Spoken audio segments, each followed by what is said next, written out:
grabe guys. Ang lakas ng hangin.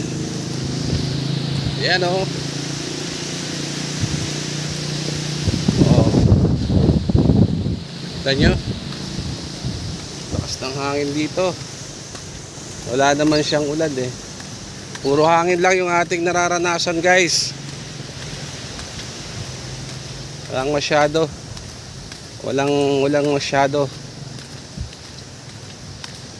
Ayan oh. At napakalamig ng panahon dito sa lugar na to. Dahil siguro sa lakas ng hangin ano, at konting pag-ulan at pag-ambon. Okay, yan, lilipad tayo eh. Okay guys, salamat. Update lang. Bye bye.